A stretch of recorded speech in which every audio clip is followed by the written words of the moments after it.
Welcome to the Eyes Up Mindset podcast, where we explore what it means to grow daily and find our best in every aspect of life. Welcome back to another episode of the Eyes Up Mindset podcast. I'm John Shirkey here with my friend, my co-host, Jamie Wagner. Jamie, as always, good to see you. You as well, man. I can't explain how grateful I am that we get to do this thing, because it is just a constant reminder to me of how much I have to grow. And some people, I went and spoke with a team yesterday about this idea that like what we notice in other people, we tend to ignore in ourselves, right? Like or what we notice in other people is really the thing that bothers us about ourselves. Absolutely. And that, on great teams, what we feel is like, I'm not doing enough. And on like poor teams, what we feel is, man, I wish everybody would do more, right? And great teams were like, I don't want to be the missing link. I don't want to be the weakest link in this process. And when we have these conversations with people, sometimes I feel like, man, I don't want to be the weakest link. I want to do my part. I want to hold up to the standard that we're trying to create here. And that's what, it sounds weird, but I'm so grateful to be exposed to the things that I'm not doing terribly well right now, because I can then see, how do I get better at it? What can I do to take a step to live eyes up with consistency in my life as other people are doing in theirs, and challenging us to maybe meet it and do the same. Some of the cool things from this conversation, Jamie, were, we talk about changing the metric for success. We're talking to Will Drumright, who, if you haven't listened to the first time that he was on, he's our second repeat guest, but he's the head coach of the Indianapolis Alleycats, the American Ultimate Disc League. AUDL. Yes. Yeah. No, but changing the metric for success. How do we chase our best every day and whatever that is? And then how do we take care of ourselves and reset and reframe and be grateful? It reminded me when you started that was, that's one of his keys for taking care of himself, is like, how do I be grateful for the stuff that's going on, even when I don't feel like it? And man, such a cool conversation. And appreciate you guys listening. Did you know that we have a YouTube page? If you don't, go subscribe. That would be fantastic. Watch the video. Not that we're super outgoing and entertaining, because both Jamie and I are a little bit, reserved, but we look pretty good. We're reserved on the video. I am anything but reserved in real life most of the time. So that's probably true. That's probably true. Sometimes. No, we appreciate you joining us. Obviously, if you subscribe to our YouTube page or on Apple Podcasts or Spotify, wherever you listen, that's incredible help for us. The big thing too is just share it, give it away, give it to somebody that you think can find value in living eyes up or learning to feel like they can take that step every day to get better. So appreciate it. Jamie, Will Drumright, I'm excited for it. You're going to get better. Let's go. So Will, you're back for part 2. Yes. One of our own, I think we've only had one other repeat guest, one of our good friends who's a teacher and coach. And nice. So repeat guest on the Eyes Up Mindset podcast. We've been looking forward to this because, when we first interviewed you, it's like, hey, you've got this big thing coming up with the season with the Alleycats. We'd love to connect again at some point afterwards to recap, reflect, see what you learned, that sort of thing. So appreciate you coming back and taking some time to join us again. So yeah, no, I'm honored to be second, right, in terms of coming back as a guest. So, but yeah, no, we chatted right when things were going to kind of be kicking off for the AUDL season, the American Ultimate Disc League. And then, I think honestly, it took from that conversation that we had, it was almost a year to the day to where we actually had a season. So, long time coming, to say the least. That's incredible. I was reading something today, actually this morning, about training, and the idea being that when we train athletes, when we train people, the whole deal is so that the next time we interact with them a year later or 6 months later or whatever, that they're a different person, right? That they have adapted in such a way that they are no longer the person we initially interacted with, and that our job as trainers, coaches, mental performance people, is to move them again, right? So I'm thinking about this. You start the preparation process a year prior to actual games. What kind of changes did you see in your guys from the beginning to when you actually started competing, and how valuable was that time, even though I'm sure there was a lot of uncertainty, a lot of, I don't know when we're going to start. We prep to get to here, and now we get it delayed again. I'm sure there's a ton of that stuff, but what was the value and what sort of changes were you seeing over a year? Yeah, that's a great question. It's great mindset and thought to have on that too. So just to kind of set it up, to set it up, kind of the quick backstory. For those who didn't listen to part one, they need to go and subscribe and listen to part one first. There you go. But I get hired on as the coach in 2019.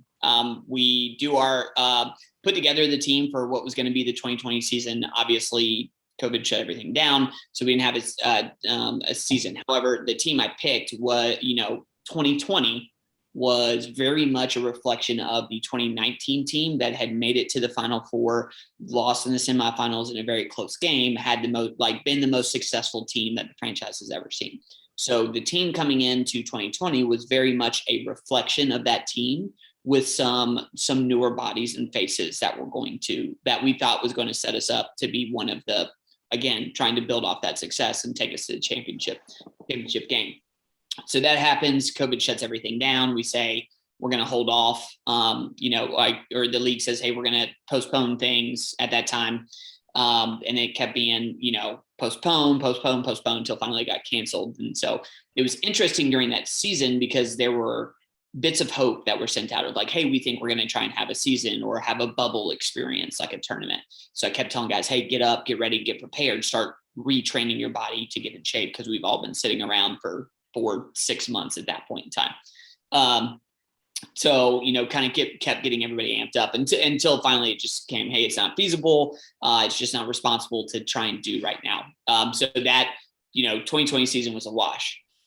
In the midst of that process, in preparation for 2021, so still in 2020, the league's all-time leading scorer, who was on our team, retired from our team. Just said, hey, there's some things that are going on that have been brought to my attention that I need to go and address. I'm like, man, I'm going to, hate losing you as a competitor, but I love why you're stepping away. So a couple months later, I think he was he's either first or second or tied league's leading assist scorer or assist thrower, retires from our team. I'm like, okay. And same thing. Hey, just, passion's there, a little bit older, time to step away. I'm like, okay, understand that. And so then, then I had a player reach out, say that they were actually going to go sign a contract with the Chicago franchise. And so I'm like, okay, so the core of our team is now gone. So that, I say that all in terms of going from 2020 to that team that we had and carrying it into what team we were going to bring in 2021, had no clue. It was a completely new landscape. I had a lot of familiar faces within the community and people who were trying to be on our team, but in terms of AUDL experience and players, again, the core kind of just got ripped out from our team in the midst of that.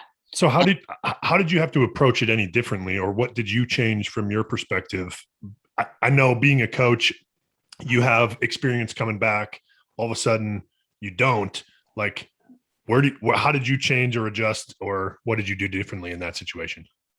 Well, after I stopped panicking about what the team was going to look like with it, it's, one, I made sure the players all knew that I supported them, while they were stepping away or what was going on for all those different reasons, right? Even if you're going to a competitor, it's like, if that's the best situation for you, I love it, but wish we could have done more for you.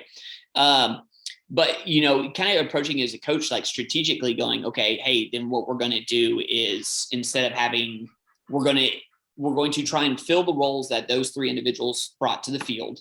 And we're going to try and mold that into about 4 or 5 different other players who we could rotate that position of saying, they're gone here. Here are the people that fit within that system already. And then here's how we can make those things start to look a little bit differently.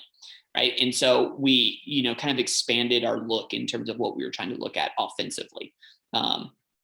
And, the other part of that too was kind of keeping a system consistent, an offensive system consistent to what the rest of the players. So, if three people are missing, that there's still 4 players because it's 7 players at a time.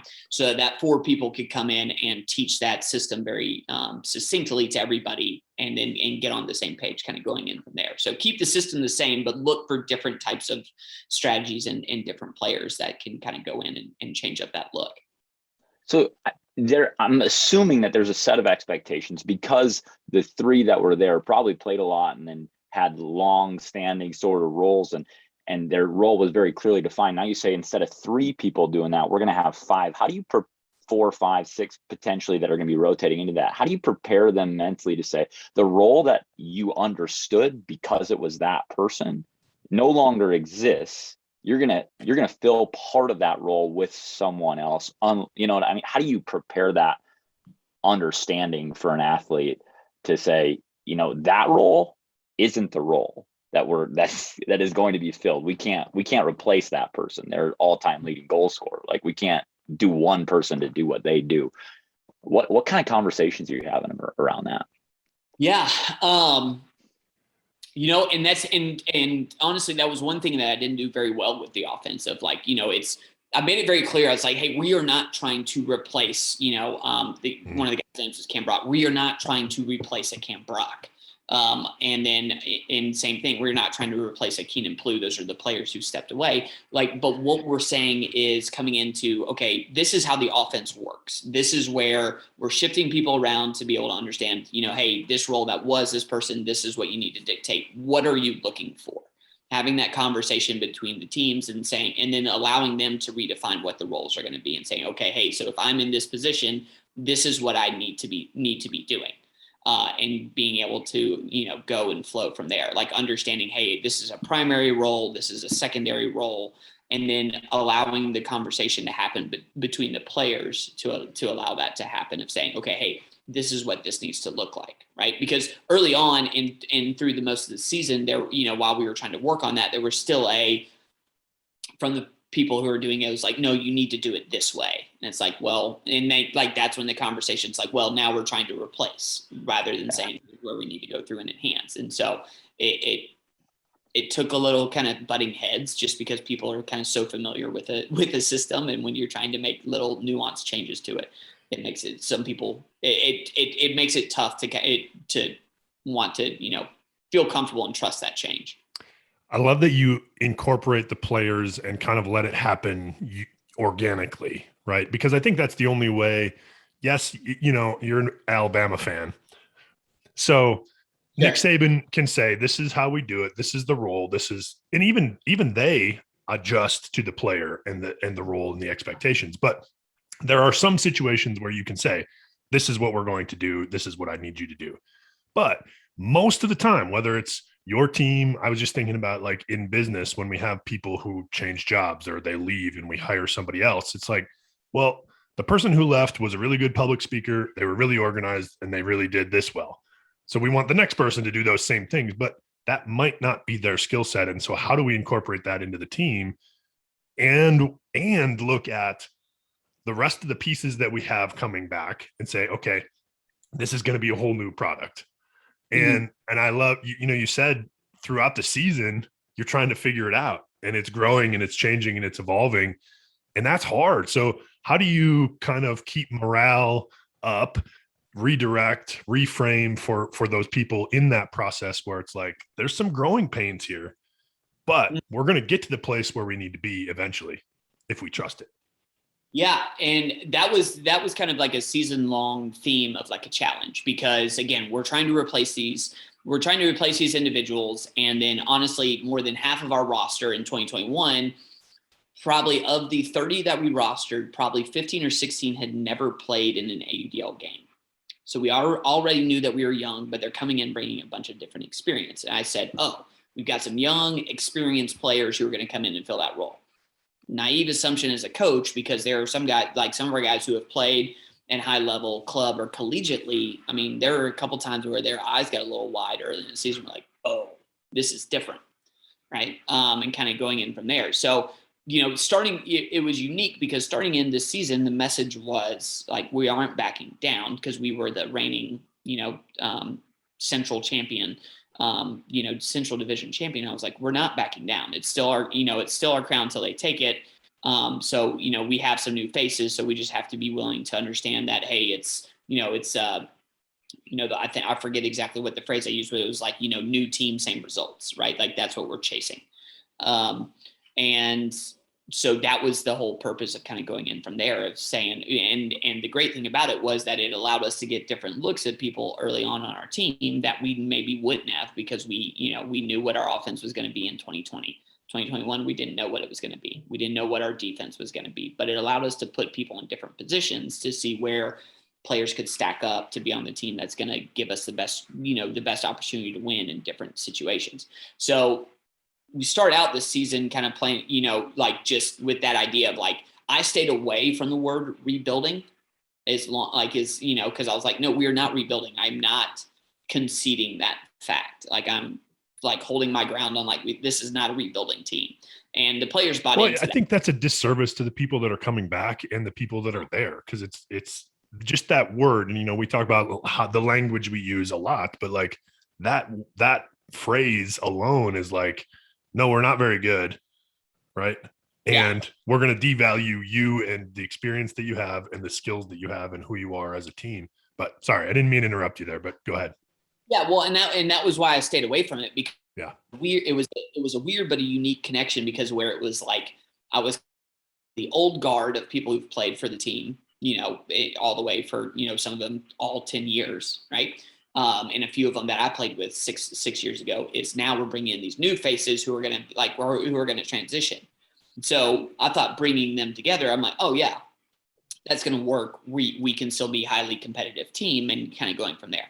But like to go into a season and say, hey, we're rebuilding, right? That's, to me, that again is a disservice to the players and everything that are there. I said, no, we still have a window of time to really make a push and go through and be the team that this championship level team that we've been talking about for now 2 years. Kind of going from there. And so once we got into about probably the third towards half the season, when we didn't get some results and some things that go our way, then that's where the conversation started to happen of saying, hey, we're still fighting for a playoff spot. We're going through, here's what we need to do to make some adjustments. Players said, hey, yeah, we're all in on that. And then it started to change and we said, well, now it's out of reach. So now what are we going to do? And I said, hey, here's what we've done all the way up to this point. We've been competitive in some games. We're making some execution errors, but now we have no other option but to get better and build towards next year. And that's where the conversation started to change of saying, hey, we're still trying to win games, be competitive. We have to do these things right, and giving them little objectives like that within each game. And the players, to their credit, right, they owned every bit of it. And I mean, we fought in some games that we were not supposed to and lost almost pulled 2 incredible upsets just because of how well we were working together as a team. So their ability to say, okay, hey, they bought in early on, they trust the system, the results didn't go our way, and then they bought into each other. It was a very neat progression to see as a coach of saying, okay, they understand what we need to do. Now I just have to figure out how to drive the ship a little bit better to get the results that they, their effort and work deserves. So that's a really interesting question. Your prompt's a really interesting question, to my mind, at least, is like, how do you get from buying into an idea that is the system, right? And like, we believe that this thing works. And I think back to, we had a coach on who talked about freedom within the objective, right? And I think that's a little bit what you're talking about. It's like, here's the objective. Now you are uniquely gifted and talented to go and accomplish this thing, go and be free and do that thing. So buy into the system, buy into the objective. Now the question becomes, how do you buy into the relationships between each other? What are you doing as a coach? What are your athletes doing as players to make those types of connections so that we move from, hey, the general idea is we want to win games doing X, but we understand maybe that we can't win games unless we're bought in to this whole process. And that means having relationships and connections too. We talk about relationships with athletes primarily foundationally as what the goal of coaching is. So how do you move that? And at the professional level, I just think that's a different conversation in some ways, and it might create some insight for some of us they're doing it at a different level. Mm-hmm. Yeah, and that's where I think kind of it was a weird recognition point during the season where it was like a good and bad recognition, because my latest kind of experience coaching has really been at a high youth level, where I'm still teaching a lot more of these skills towards these teams and saying, hey, you're still young. We're still building as a team. Like, I'm still trying to teach you some of these life skills and ideas and different things that come along. Now I'm coaching at the professional level, where sometimes that came through a little bit too much. Right. And I was like, oh, wait, this is kind of like youth coaching. I need to be a little bit more on the nose, or certain things kind of going in from there. So it was a good thing in that I think it helped me set up kind of the structure of being able to understand the growing objectives that I wanted to have with the team, of saying, hey, how well can we do this together as a team? Right. But it also did a disservice to where it was like, oh, I'm focused a little bit too much on some of these aspects. I'm like, oh, I need to dive into a little bit more of the X's and O's of like the strategy, rather than kind of like the team building, the culture, and everything that does go along with it too. But again, it worked really well together to where the players, like, since that was established early on and players could buy into that, then seeing the, seeing the, the results not necessarily going in our direction or our way, they felt comfortable making that adjustment, or saying, hey, coach, I want to bring this up because I think this is something that's going to benefit us. Right. And, they're doing that. Is that tactically? I'm just trying to clear. So you're saying you had this really firm foundation in team building. Now they come to you tactically, and you kind of realize, hey, I got to do more on that side because we have this firm foundation. Is that what you're saying? Yeah, that's kind of where the conversation started to change a little bit, of like, hey, we need to look at some personnel changes. We need to look at going through some different strategies on offensively and defensively to kind of go in from there. And so being able to have that conversation, but also the player, like, working really hard with the players to make them feel comfortable that, hey, you can bring it to me, right? You can bring the idea. We're going to talk about it, whether it's a good idea or a bad idea. We're going to talk about it and determine how we think it can fit, right? In terms of kind of going in with some of the strategy from there. So, I told the players that, like, I'm a player's coach. Like, I want them to be able to come and talk to me about these things, because I'm not going to know everything. Some of these guys I played with 5-6 years ago, who have been playing in the league that much longer, understand the game at a different way than I did. And so to be able to take that concept and be able to have those conversations with the players, I think allowed that growth to, like, that clarity of purpose and understanding going from there. The other thing that began to change as well was that we changed the metric of, like, success, right? Obviously winning a game is going to be, winning and losing is how everything is important. But that's where, a lot of the sports psych background I have really helped out, where I said, hey, in games, our goal is, yes, we want to win, but, like, how well can we play this point? Like, what is our job and our role that we need to be going through and doing? And so we did that in one game, and it favored us really, really well, where it forced some of the opposing players to make very poor decisions, to where we could now start capitalizing. I'm like, okay, hey, how well can we keep this going and changing up the different looks? And now everybody's looking around saying, hey, you need to be doing this, you need to be doing this, and like locking in from there. And so we, when we took, I told them, all season that we were chasing playing our best game, because we hadn't played our best game yet. Just because of some execution errors. And so then that became the challenge of, like, okay, hey, how do we make this work? Or kind of just to be able to change up the metric of success becomes important there. I think that's so valuable too. I was reading something talking about energy, like control a single unit, right? Yeah. If you can't control the whole, control a single unit, and you're talking about, let's just identify this single point and how we're going to play this point the best. It's really about bringing it back to the present, right? Instead of thinking how are we going to play this game, because a game, how long is a disc league game? It's 4 quarters, 12 minutes each. So, or is it a match? Game match.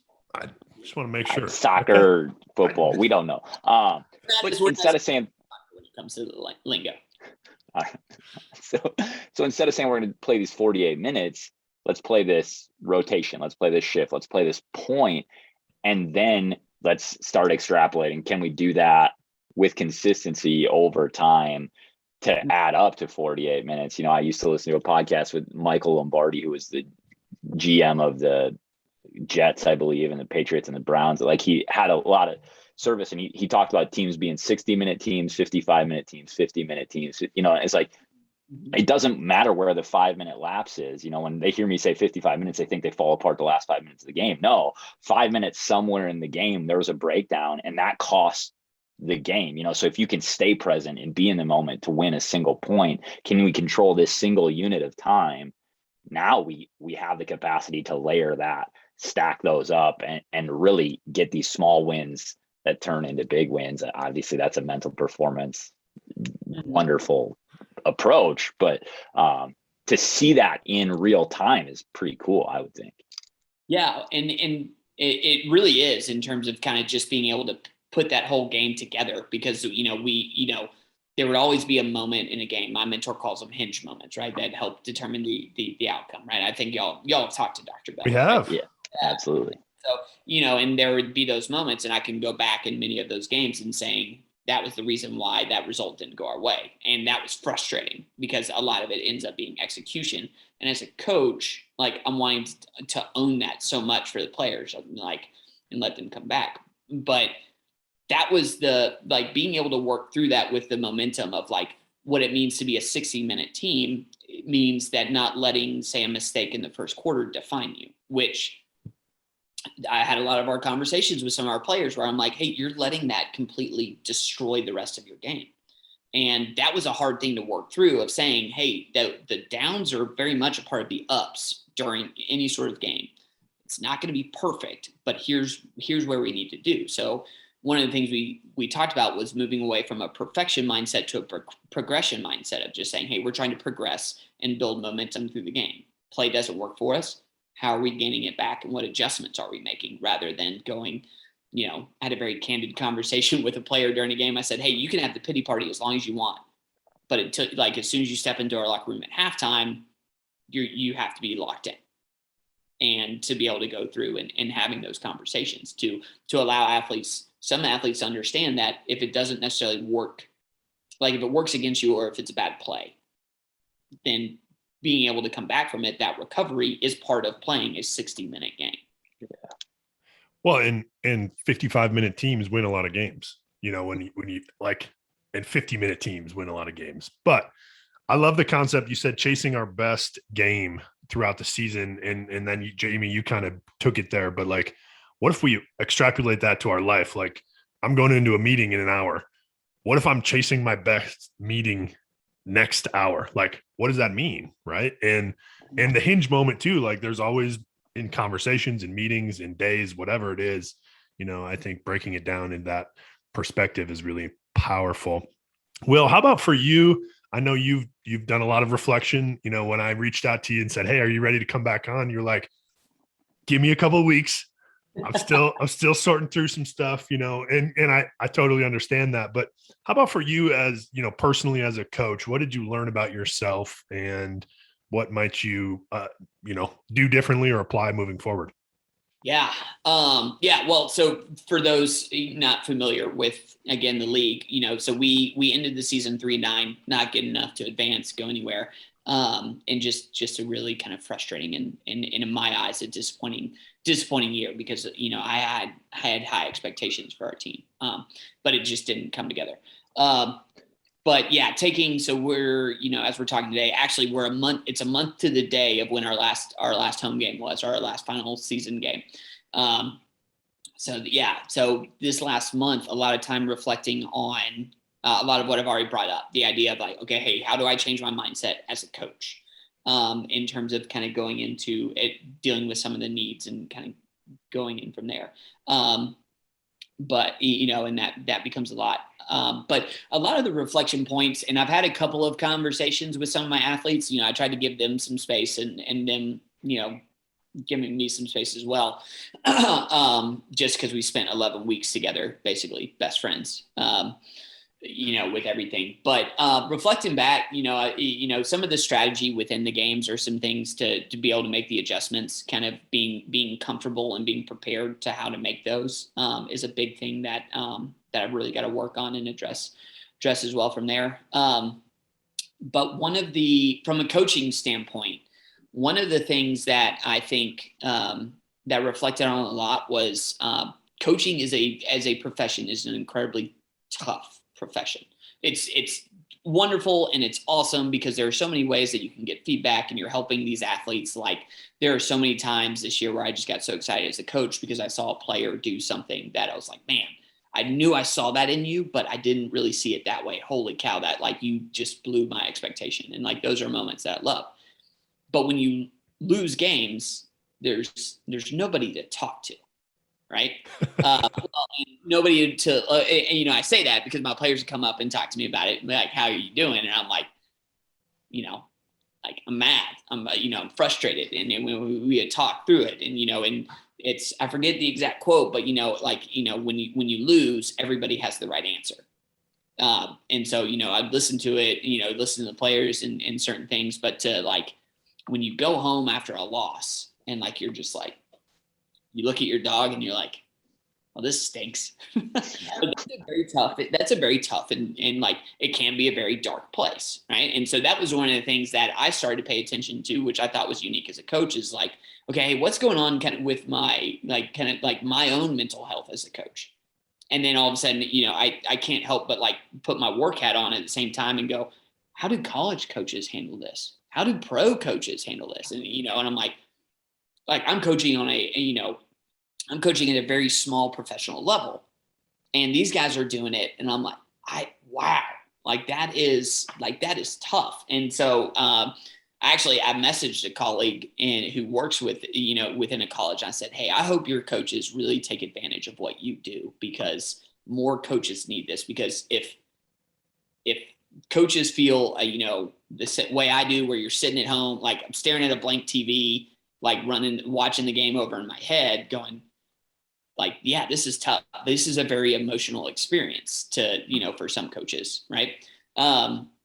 So incorporating how to kind of process those post-game things and understanding how to be able to kind of grow from there is a big thing that I started working on throughout the season, and still some things kind of continuously working on. Did you find anything that was helpful as far as like, hey, coaches out there listening, because mental health for you as a coach is really, I think something, like you said, we don't talk about it enough. And it is lonely. It affects the outcomes for our players and our athletes, and not just, if I'm stewing from Tuesday to Friday, and then I try and come on Saturday, and somebody makes a mistake, am I going to be there? Hey, the pity party can last as long as you want, or am I going to be in their face about it? Am I going to give them this? You bring this, like we had Lindsay Wilson on, who was a basketball player, and she had a coach tell her, like, if you carry the back, why would you want to play with that backpack, right? If you carry the stuff in your backpack onto the court, it's just going to slow you down. Well, we carry it as coaches, as leaders, as people in our businesses. Like, we got to take care of our stuff so that we can walk up and then not affect the people that we're trying to grow, And so I think the question was, did you find anything, Coach, from John? It's So I did, right. And that became a good thing. And so one, as a coach, you've got to have somebody in your corner that you can talk to, of just like either whether it being getting it off your chest or even going and talking about like non-sport related thing. Like I joke about this because I played one of my best rounds of golf the day after a loss. My dad was in town. So my uncle, who lives in town, we all got together, but we we had lost a tough game at 10 o'clock that night. And we were playing golf at 6:30 in the morning the next day. Had my best round of golf because I was so mad about our game the night before that I couldn't necessarily focus on it. Right. And so I was like, maybe I was like, well, that's an unhealthy relationship to have with golf now, but we'll figure that out. But yeah, no, because I would carry it with me. Like I'd go into some meetings and stuff Monday morning and one of my friends would be like, yeah, okay. Like you go take a little bit of time. And I'm like, all right, yeah, we're good. And kind of showing up with that. But but having somebody that you can just talk to in your corner, just to be able to, take a break, or, kind of, counselor, somebody, somebody just to be able to talk about it, who's not associated with the team. You have to get away. You have to have that kind of like that. I call it a brief vacation from that in any sort of in the midst of the season, because that is kind of your whole life. You become obsessed with it. Mm-hmm. So you need to have somebody kind of being able to go from there. The other thing is, and actually it's kind of, it made me always think of a scene from Moneyball. If y'all have seen the movie, where Brad Pitt's character goes and works out during games. Yep. Like you have to, like after a game, you have to go and do some sort of a workout. It doesn't matter if you're on the elliptical or you're doing something, like you have to get your body moving. Because like that's just going to get the energy out. There's so many research and different things that are associated with it. But get your body moving so you can get it out, which sounds is oversimplification of it, but really that's going to help tremendously as well. But those I think would be the biggest two things. And then the last thing is just like taking time after the game of just right now, like taking a time and the hardest time probably where you are mentally, but like forcing yourself to write down three things that you're grateful for, right? In a gratitude journal or something. That was something that I started doing during the season. Just because I was like, to help change that mindset of like, hey, I'm thankful for this, and this, and then that helps change the mindset around. I do that pretty regular. It's like, and what I try and do is not have the same topics, like if I'm doing it, but because it starts to open your eyes to all the good things, right? It starts to open your eyes to all the things that you have in your life to be thankful and grateful for. And then you start to reflect on, man, I'm really grateful for that workout. And it starts to show you and point you the direction that you're going to cope best with that frustration or that disappointment, because you start to reflect and go, that was something that moved me. That was something that moved me forward, and now I'm grateful for that. And then the gratitude reminds you of it, and it grows you, and it increases, right? It's a virtuous cycle rather than that vicious cycle we get into so frequently when we lose as competitors. Yeah, I like that. Virtue cycle. Yeah, I like that. So. Well, Will, I appreciate you coming back on. Anything else that you are up to these days that you want to plug or talk about or working on? I know last time we kind of had our conversation, then you dropped a huge I've got this thing I've been working on. So anything you got to? Geez, yeah, no, nothing really special right now. Just kind of continuing to working with some athletes, on an individual one-on-one basis. So just have been, just doing a lot of that and finding new ways to check that, do that. So just cool. Nothing too big on the horizon right now. Just good work with athletes. Well, like awesome, I said, appreciate you taking time and recapping and being vulnerable and sharing your growth, not only for your team, but also for yourself. So best of luck next year in the 2022 season. And that's crazy. Just crazy to say. It doesn't sound right. But all right. Thanks, Will. Yep. Thanks, guys. Thanks, man. Always good to catch up with people that have impacted our lives, Jamie. And Will once again brings the good stuff to us. I love that he was willing to come, be vulnerable, reflect, say, hey, here's where we were, here's what happened, and here's how we're going to continue to get better. This is just a vital portion of anything we do, and I think it's so easy when the time horizon is finite, like we have a season. This is when we stop to reflect. When we're done, now we get this time off in this period. And that doesn't happen in all of life, and so we have to, again, it's a broken record, but we have to be intentional about when we place those moments in our life so that we get the freedom to reflect and say, this is going well, this is going poorly. I'm going to keep doing this. I'm not going to keep doing that, And he said, I think it does. No, sorry. I think it does try to happen. Like I think of from a workplace perspective, it's like, oh, let's have an annual review. Well, but most of the time those things are just another task. Right. Yeah. And part of that, I think, is from a leadership. I know I've done this where it's like, oh, let's do the reviews. Let's get them done. Let's check the box. I know you're busy, and I diminish it, but I think it does happen from time to time, but I think you're right. You have to be intentional about building that in and not only building it in, but really putting some time into it and saying, hey, I'm going to dig into this thing and not just check the box. Well, I think, again, this is why we use sport as such the model sometimes, right?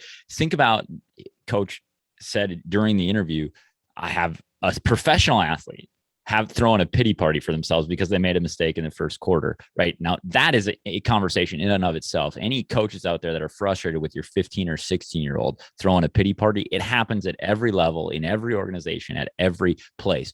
But the thing that he then prompted that athlete to think about is like, you have until halftime, right? You have until this moment, get it right, get it figured out so that we can move on. We as leaders, we as coaches also have to set up those different and varied time horizons for people to check in, to have some space to reflect on why they're feeling that way, to check in with their own thought process, and then to move forward from it. Like, again, if you're a leader, if you're a coach, the time horizons in sport are clear and defined. Quarters over, halftime, game over, season over, whatever it might be, regular season, postseason. What are those things in our professional and personal lives, right?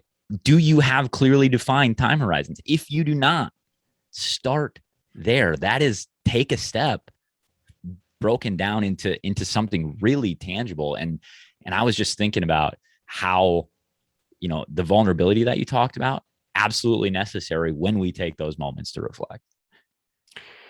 Yeah. Talking about setting those times for your athletes and your people in your organization, but you said it too, doing it for yourself. I think as coaches, as leaders, we focus on everybody else. How do we help everybody else do this thing? And at the end, he talked about his own mental health, his own struggle with that thing, and how he spent a ton of time, focusing on the team. But then once he started to realize that it was his own behaviors, his own emotions were impacting everything else. Now I got to do something about that, right? Give yourself a time. As a coach, it's easy to say, okay, this one's over, turn the page.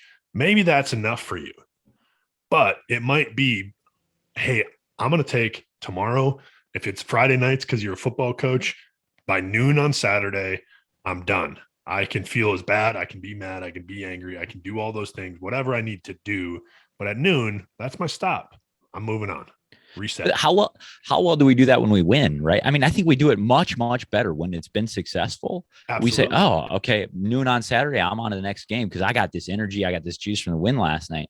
But on Monday, we carry the loss into practice and we're mad at kids or people. Like, can we be consistent in our responses, whether it's to a good stimulus or a bad stimulus? That's what excellence is. Like, great people do consistently what good people do occasionally, right? And so that consistency of response is also what leads to greatness. And so again, the challenge and why I sound pretty passionate about it right now is because I'm speaking to Jamie Wagner, right? I am telling myself how to get better, and it's landed in me as something I need to do better. So I'm not speaking to everybody out there.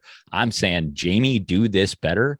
And if you guys are all listening, maybe you will join me in this process. You know what I mean? Yeah. And it's so funny because I was just thinking about the thing that I was speaking to is like chasing our best game, that when he started talking about that. And then, in the conversation, I talked about, well, how do I chase my best next meeting, my best day, my best whatever workout?